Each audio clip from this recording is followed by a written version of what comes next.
प्यारे बुजुर्गों, माताओं, भाई और बहनों, बार बार महापुरुषों की जब हम वाणियाँ पढ़ते हैं, सुनते हैं, तो रूहानियत क्या है, अपने आप को जाने कैसे, जो ज़िंदगी का मकसद है उसको पूरा कैसे करें, वो रास्ता आसानी से हमारे सामने खुलना शुरू हो जाता है। संत दर्शन सिंह जी महाराज जिन्होंने बहुत कुछ रूहानियत के बारे में कहा, उन्होंने बार समझाया कि जिंदगी में हमें जाने कि ध्यान हमें किस ओर करना है। आम इंसान तो यही सोचता है कि जिंदगी में धन दौलत कमाएंगे तो हमें आसानी होगी, ये आम इंसान सोचता है।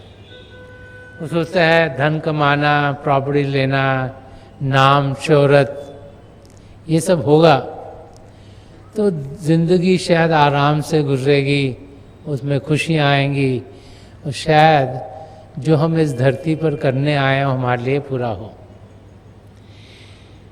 लेकिन हम भूल जाते हैं कि ये सब माया का फरेब है।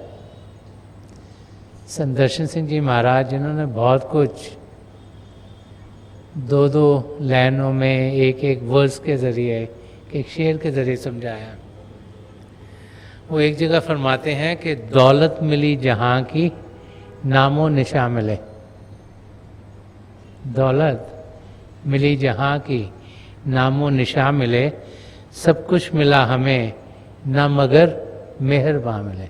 तो जब हम इस शेर को समझने की कोशिश करते हैं तो संत दर्शन सिंह जी महाराज हमें समझा रहे हैं कि हम करते क्या हैं। हम इस दुनिया की धन दौलत, इसके नाम शोहरत कमाने के पीछे लगे रहते हैं। तो फरमा रहे हैं कि अगर ये मिल भी गया कि दौलत मिली जहाँ की, कि दुनिया में हमने बहुत कुछ पैसे कमाए और नामो निशा मिले, और नाम भी कमाया, शोहरत भी कमाई, जो दुनिया में है हमारी पदवी भी ऊंची होती चली गई, रिस्पेक्ट भी लोगों का हमको मिलना शुरू हो गया, तो कह रहे हैं इसके कमाने का कोई हमें फायदा नहीं हुआ। और सब कुछ मिला हमें, ना मगर मेहरबान मिले। कह रहे अगर दुनिया की सारी चीज़ें मिल भी गई, जो कुछ दुनिया में लगता है ये होना चाहिए, क्योंकि हम सोचते हैं धन दौलत के बगैर हमें शायद सही तरीके से रहना नहीं आएगा, और चीज़ें नहीं मिलेंगी तो हमें तकलीफ़ें होंगी, और दुनिया में नाम शोहरत नहीं होगी तो लोग हमें कुछ समझेंगे नहीं, और तरह तरह के ध्यान जो हमारा इस ओर जाते हैं। वो कहते सब कुछ मिल गया, सब कुछ मिला हमें, ना मगर मेहरबान मिले। वो कह रहे अगर ये सब कुछ मिल भी गया और जो मकसद है जिसके लिए हम सब इस धरती पर आए हैं वो हमारा पूरा ना हुआ, तो फिर इस जिंदगी को जीने का कोई फायदा नहीं है। मकसद हम सबका एक ही है, वो है अपने आप को जानना और पिता परमेश्वर को पाना। चाहे हम हिंदू हों, चाहे मुसलमान हों, चाहे सिख हों, चाहे ईसाई हों, चाहे बौद्ध हों, चाहे जैन हों, चाहे जूश हों, सबका मकसद एक ही है। हम सब पहले इंसान हैं, उसके बाद ही कुछ और हैं, और इंसानी चोले में होते हुए असलियत में हम क्या हैं उसकी जानकारी होना बहुत ज़रूरी है। हम ये शरीर नहीं, ये शरीर चंद क्षणों के लिए मिला है, इसको हमने त्याग देना है। हम ये अपना मन नहीं, मन भी शरीर के साथ जुड़ा हुआ है, इसे पिंडी मन कहते हैं।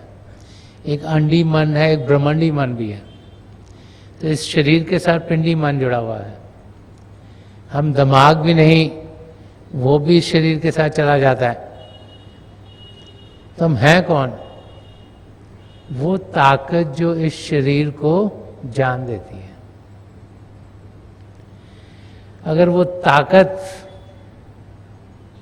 इस शरीर के पीछे होगी नहीं, इसके अंदर होगी नहीं, तो फिर ये शरीर बेकाम हो जाता है, कुछ कर नहीं सकता, ना देख सकता है, ना सुन सकता है, ना चल सकता है, ना उठ सकता है, ना बोल सकता है।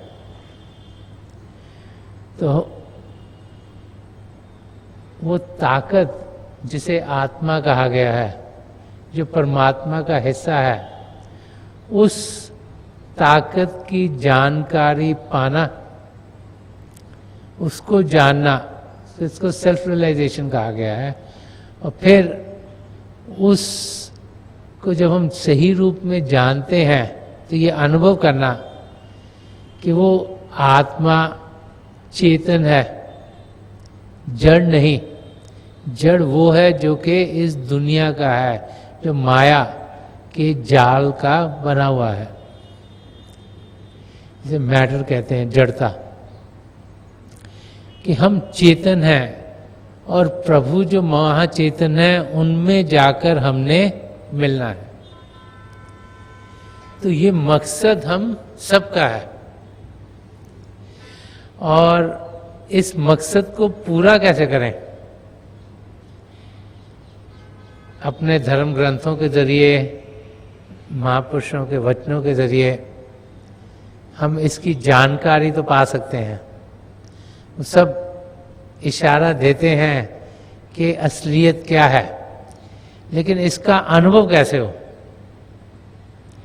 तो जब तक कोई मेहरबान ना मिले जो हमारे ऊपर मेहरबानी करे।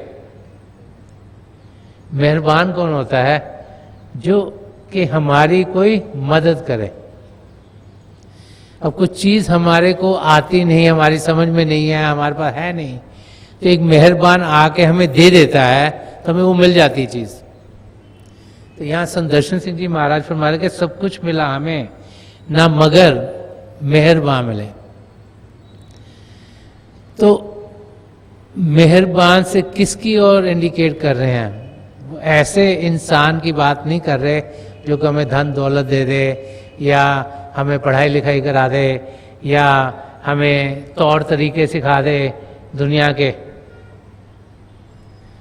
वो समझा रहे हैं कि ऐसा मेहरबान जो हमारी आत्मा को उभार दे, जो हमें असलियत को दर्शाए, जो हमें अपनी मंजिल की ओर बढ़ाए और सही मायने से दिखा दे कि मंजिल क्या है।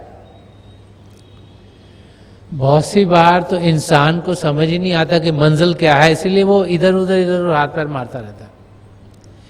तो अपनी मंजिल को जानना सबसे पहला काम है। हमने जाना किस और है तभी हम उस और बढ़ सकते हैं। अगर मंजिल यहाँ पर है तो हम अगर इधर जाएंगे उधर जाएंगे तो हम कभी अपनी मंजिल तक पहुंचेंगे नहीं। तो पहले ये जानकारी होनी कि मंजिल क्या है हमारी, वो बहुत जरूरी है। और फिर जब किसी मेहरबान की नजर करम हम पर पड़ती है, उनकी दया दृष्टि हम पर पड़ती है, तो हम फिर उस मंजिल की ओर कदम बढ़ाने के लायक होते हैं। तो संदर्शन सिंह जी महाराज समझा रहे हैं कि अगर एक मेहरबान ना मिला तो फिर कुछ भी हम इस धरती पर पाते नहीं। अब उनको पाने के लिए करना क्या है? हमारे अंदर पहले तो एक विश्वास हो कि पिता परमेश्वर हैं, एक विश्वास हो कि उन्हें हम पा सकते हैं, और उस मेहरबान को हमने ढूंढना है। संत कृपाल सिंह जी महाराज ने एक किताब जिसे गॉडमैन के टाइटल से लिखे, उसमें उन्होंने सारे लक्षण दिए हैं कि क्या हमें चाहिए एक मेहरबान, एक सच्चे सद्गुरु को पाने के लिए, कि एक ऐसे सद्गुरु जो कि असलियत हमें दर्शा दें, जब वो अपनी नजर करम हम पर डालें तो हम अपनी मंजिल की ओर बढ़ने के लायक हों। तो उनके लिए श्रद्धा होना बहुत जरूरी है। अगर उनसे कुछ पाना है तो उनसे लगाव हो, उनसे श्रद्धा हो, उनसे प्रेम हो, तभी हम कुछ पा सकेंगे। अगर हम उन्हें एक आम इंसान के रूप में देखेंगे तो फिर हम कुछ पा नहीं सकेंगे। जब हम हिस्ट्री में देखते हैं तो महापुरुष अलग अलग चोलों में आए हैं और अलग अलग रूप ढंग में आए हैं। कोई बहुत गरीब, कोई बहुत अमीर, कोई राजा के रूप में आए, कोई अनपढ़ और कोई बहुत पढ़े लिखे। तो उनका रूप क्या है वो बाहरी रूप देख के हम समझ नहीं सकते, क्योंकि प्रभु ने जिस जिस समय जो जो कार्य अपने कराने हों उसी रूप में वो अपने प्रेमियों को, जो उनके अंग संग हैं, उनको यहाँ भेज देते हैं ताकि वो हमारी मदद कर पाए। तो एक सद्गुरु का भारी रूप दूसरे सद्गुरु के जैसा हो वो जरूरी नहीं है। जरूरी क्या है कि उन्हें पिता परमेश्वर ने भेजा है और प्रभु से यही प्रार्थना हो कि हमारे अंदर वो इतनी दया करें कि हम उनकी जानकारी पा सकें।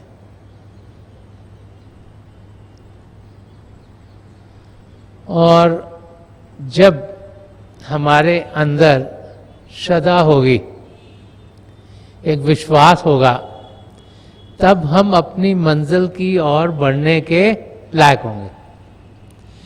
तो अपने सद्गुरु की ओर श्रद्धा भाव से जिंदगी गुजारना, अपनी मंजिल तक पहुंचना बहुत ही जरूरी है।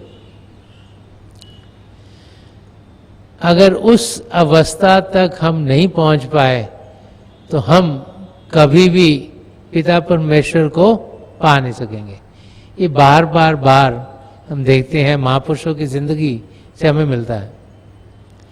जब महापुरुषों की जिंदगी की ओर देखते हैं तो हम देखते हैं उनका लगाव अपने सद्गुरु से कितना ज्यादा था।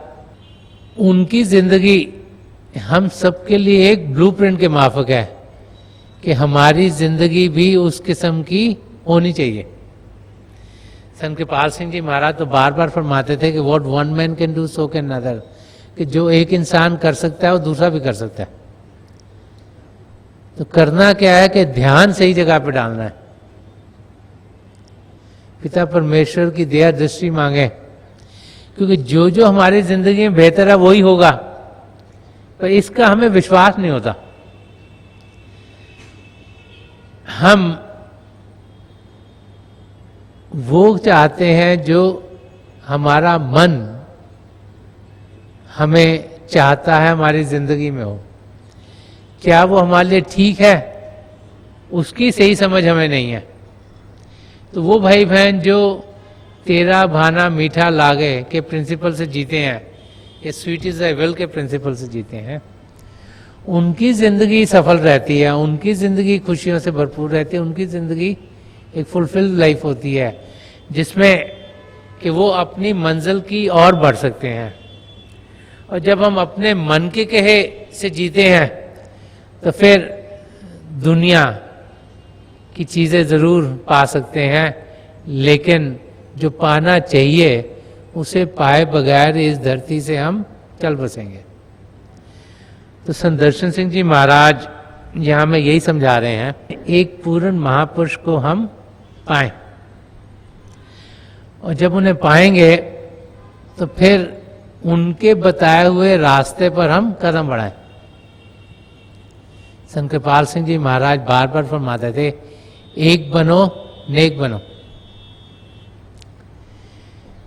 कि एकीकरण पिता परमेश्वर से करना है। आत्मज्ञान होगा तभी एकता की ओर बढ़ेंगे, नहीं तो हम द्वैत की जिंदगी जीते हैं।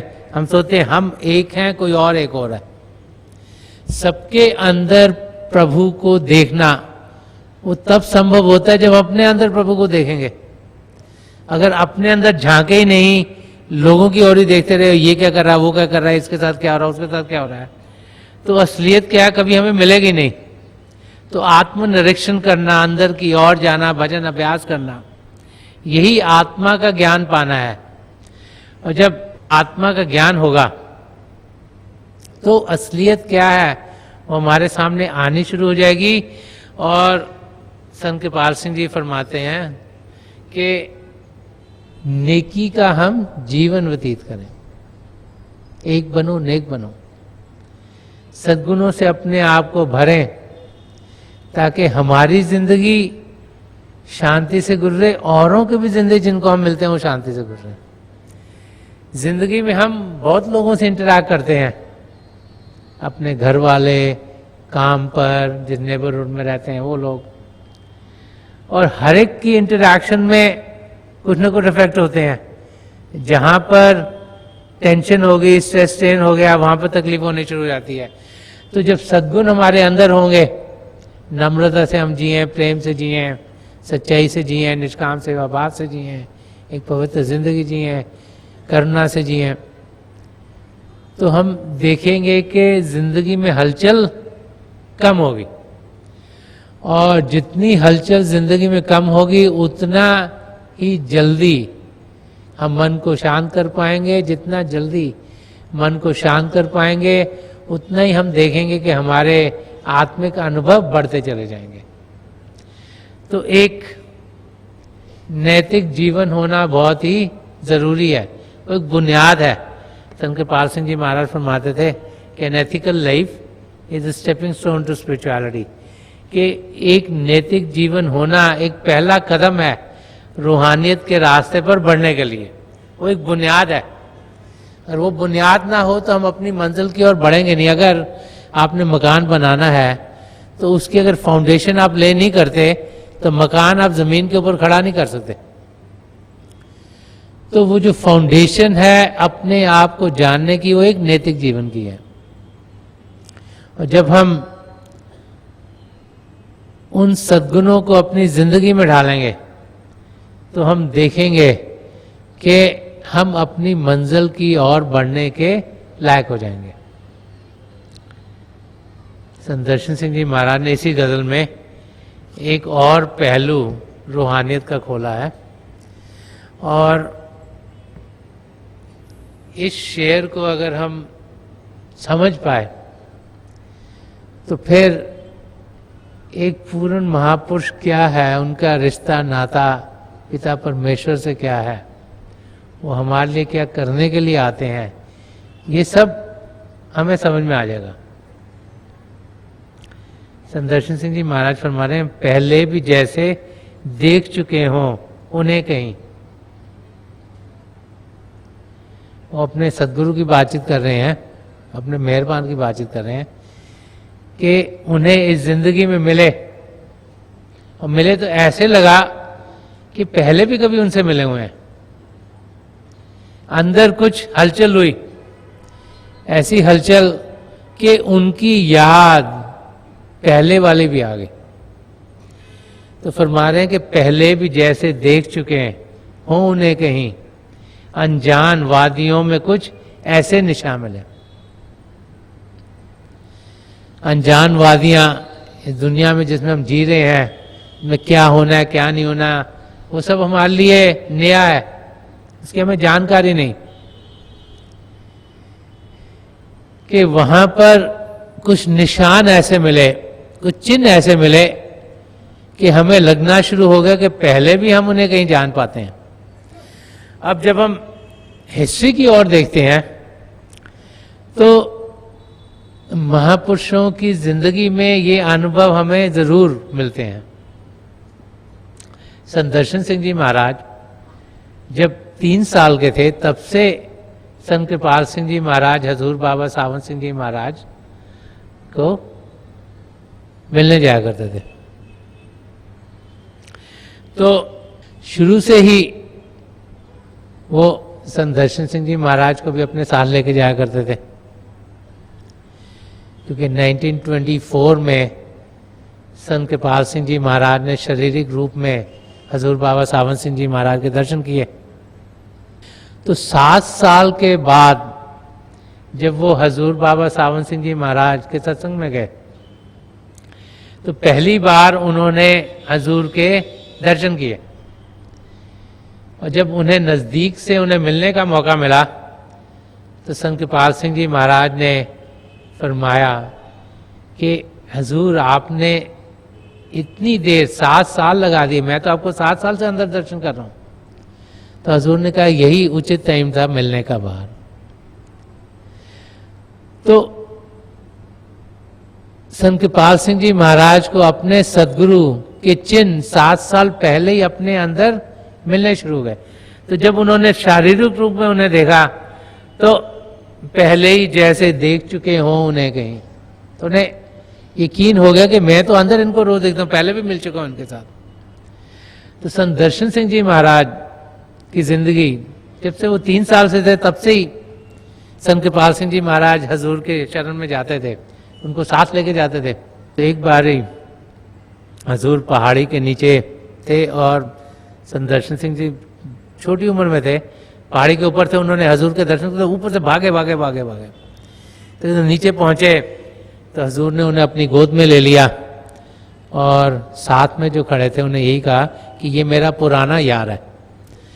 तो कहीं कहीं महापुरुष इशारा दे देते हैं, उन्होंने ये दर्शा दिया कि संत दर्शन सिंह जी महाराज उनके साथ से आए हैं, उनके पुराने यार हैं। और जब हम हिस्ट्री की ओर देखते हैं तो और बहुत सी चीजें मिलने को आती, जैसे दर्शन पातशाह ने एक जगह फरमाया, वो फरमाते हैं मैं हूं परम पुरख को दासा देखन आयो जगत तमाशा।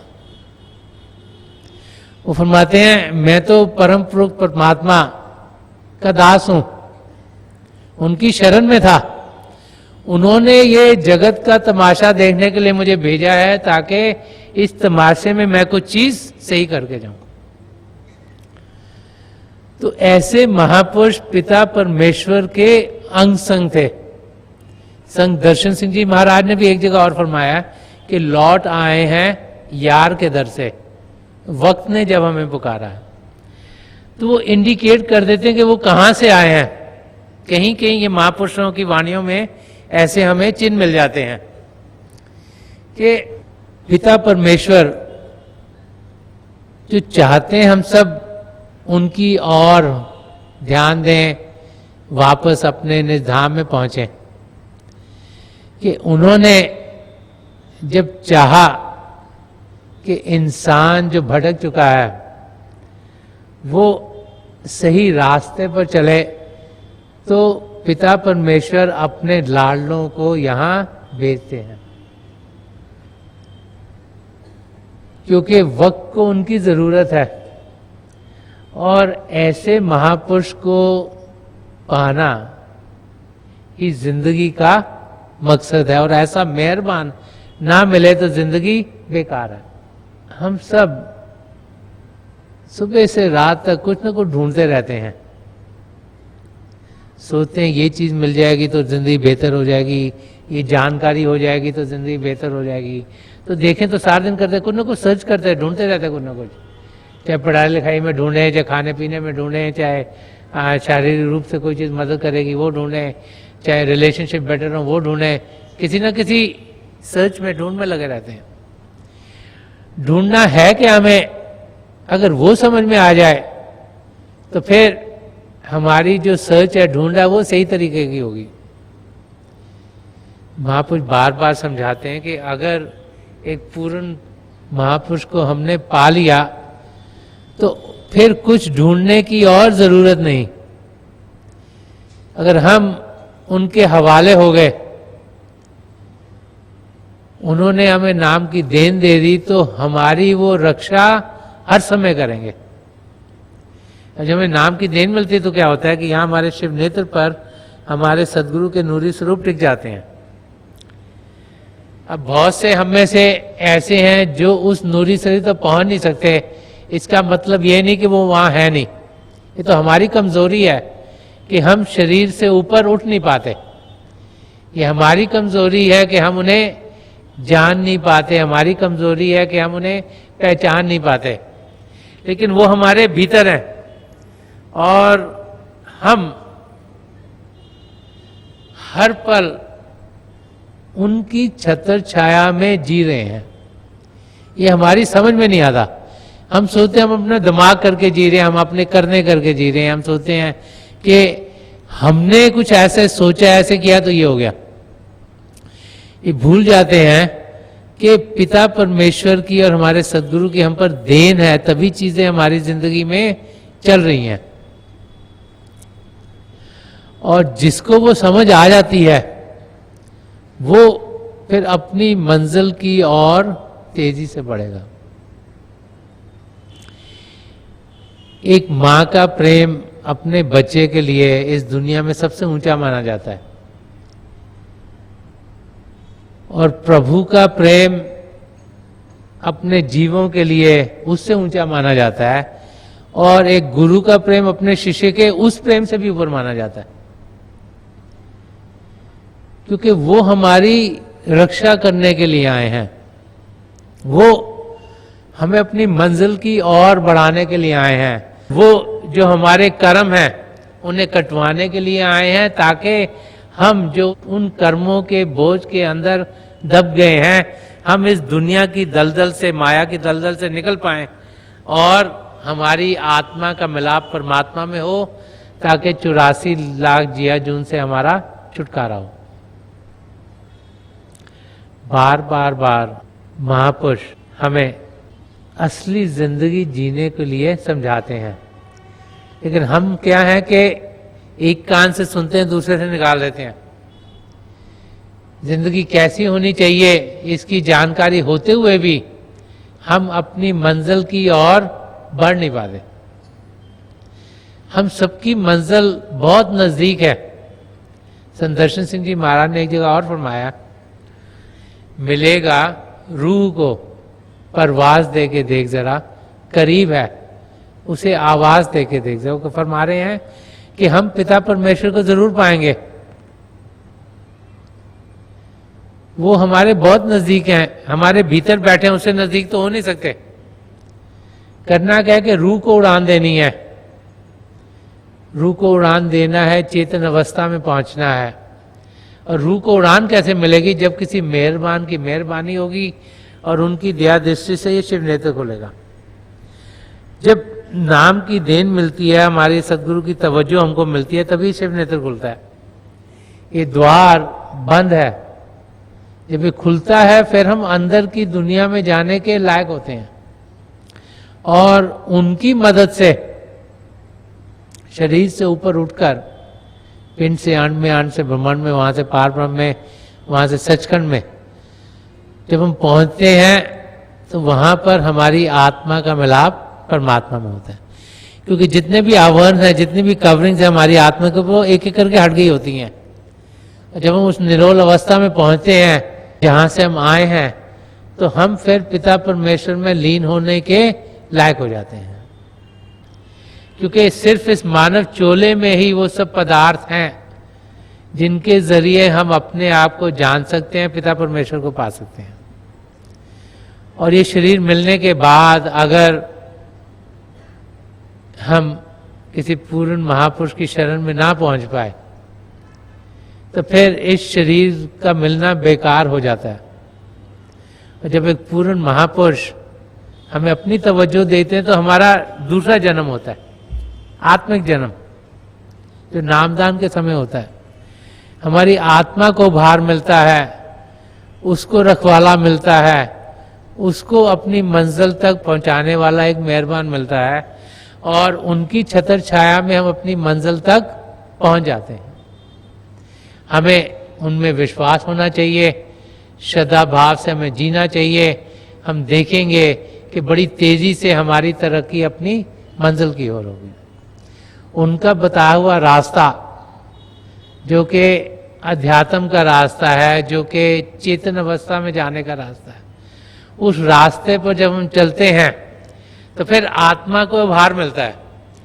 और वो रास्ता मन को शांत करने का है और उस अवस्था में पहुंचना है जिसमें पहुंचकर हम असलियत के दर्शन करने शुरू हो जाते हैं।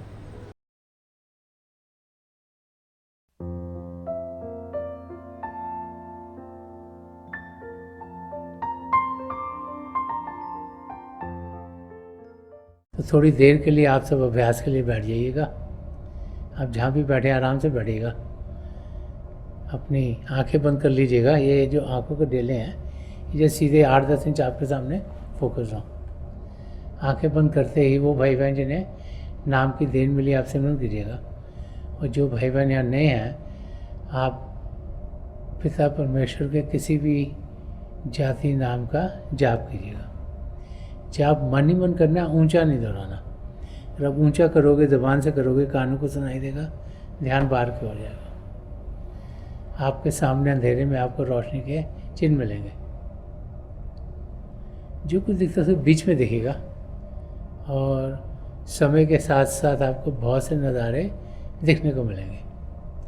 मेरे पिता परमेश्वर के चरण कमलों में, और जो पिछली सेंचुरी के महापुरुष हुए हैं, हजूर बाबा सावन सिंह जी महाराज, परम संत कृपाल सिंह जी महाराज और दयाल संत दर्शन सिंह जी महाराज, उनके चरण कमलों में यही प्रार्थना है कि जो जो हम सबके लिए बेहतर है महापुरुष में दें, हमें सबके साथ जोड़ें और हमारे भीतर प्रभु की ज्योत के हमें दर्शन करवाएं।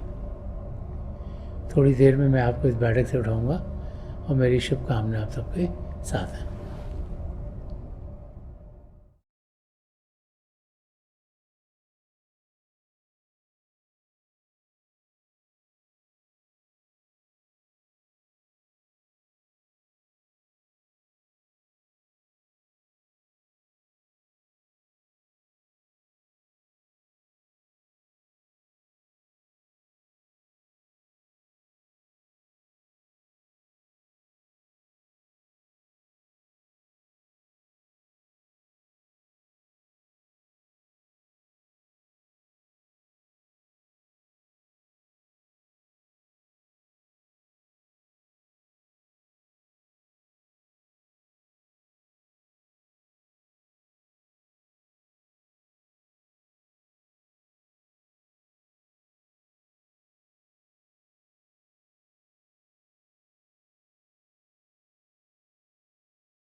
छोड़ दीजिए जी, आप प्लीज लीव ऑफ।